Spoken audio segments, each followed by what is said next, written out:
আল কোরআন international academy একটি নতুন প্রতিষ্ঠান। আমি যেমনটা মনে করছিলাম তার চাইতে সুন্দর করে গোছানো, আলহামদুলিল্লাহ খুব ভালো লেগেছে আমার। আরও ভালো লেগেছে যখন যিনি পরিচালক তাকে দেখলাম। আল কোরআন ইন্টারন্যাশনাল একাডেমি সাভার আক্রাইন এর প্রাণকেন্দ্রে অবস্থিত। এখানে হিফজখানা প্রতিষ্ঠিত হয়েছে একজন যোগ্য মানুষের হাত ধরে।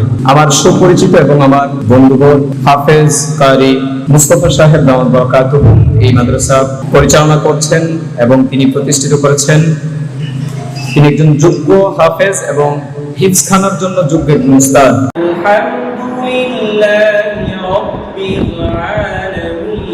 বলেন আমিন। আপনি আপনার সন্তানের ব্যাপারে চিন্তা করতেছেন যে আপনি ভালো হাফেজ বানাবেন, আপনি হাফেজ নাজমুস সাকিব তৈরি করবেন, আপনি আপনার সন্তানকে জাতীয় পর্যায়ে আন্তর্জাতিক পর্যায়ে আপনি বিশ্বমানের হাফেজ হিসেবে আপনার সন্তানকে আপনি দেখতে চান। অবশ্যই উদারতা আহ্বান করব যে অনেক দিক যাচাই বাছাই করতে অনেক সময় লেগে যায়, এত যাচাই বাছাই করার প্রয়োজন নাই। আপনি যদি আপনার বাচ্চাকে জাতীয় মানের বিশ্বমানের আন্তর্জাতিক মানের হাফেজ হিসেবে গড়ে তুলতে চান এবং বাচ্চাকে আরামদায়ক একটি পরিবেশ, মনোরম পরিবেশ দিতে চান, তাহলে আল কোরআন ইন্টারন্যাশনাল একাডেমি মাদ্রাসা আপনার জন্য উপযুক্ত একটি স্থান। গার্ডিয়ানের জন্য যে প্রথম যে দুইটা জিনিস দেখে তার সন্তানকে মাদ্রাসায় দিতে হবে। প্রথম নাম্বার হচ্ছে পরিবেশ। আপনার বাচ্চা কোন পরিবেশে গড়ে উঠছে এটা দেখার দায়িত্ব আপনার। এটা বাচ্চা সে চুজ করতে পারবে না যে সে কোন পরিবেশে যাবে, এটা গার্ডিয়ানের দায়িত্ব। আল কোরআন ইন্টারন্যাশনাল একাডেমি মাদ্রাসা সাভারে প্রতিষ্ঠিত, আমার মুস্তফা কামাল ভাই প্রতিষ্ঠিত করেছেন।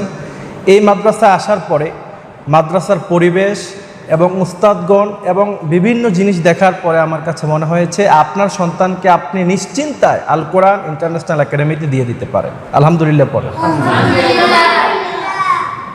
আর দ্বিতীয় নাম্বার যে বৈশিষ্ট্যটা সবচাইতে বেশি গুরুত্বপূর্ণ, ইম্পর্টেন্ট, বাচ্চাকে যে পড়াচ্ছে সে কতটুকু কোয়ালিফাইড, কতটুকু যোগ্যতা সম্পন্ন সেদিক থেকে মোস্তফা কামাল ভাই তিনার দার্স জীবনে তিনি যতদিন পড়াচ্ছেন সুনামের সাথে পড়িয়েছেন। এবং নাজমুল হাসান সাহেব তিনিও বলছেন যে উস্তাদ গড়ার, ছাত্র গড়ার কারিগর মোস্তফা কামাল ভাই।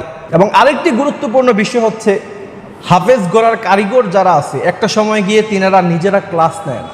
আমি তিনাকে জিজ্ঞাসা করছি যে ভাই আপনার যে যোগ্যতা আছে, আপনি যে বিগত দিনে বিশ্বমানের হাফেজ তৈরি করেছেন, জাতীয় মানের হাফেজ তৈরি করেছেন, এখন আপনি আল কোরআন ইন্টারন্যাশনাল একাডেমিতে আপনি যে প্রতিষ্ঠিত করেছেন এই মাদ্রাসা আপনি নিজে ক্লাস নেবেন কিনা। তিনি আমাকে ইনশিওর করেছেন যে তিনি নিজে স্বয়ং এখানে ক্লাস নেবেন, দার্স দিবেন। আলহামদুলিল্লাহ পড়ো।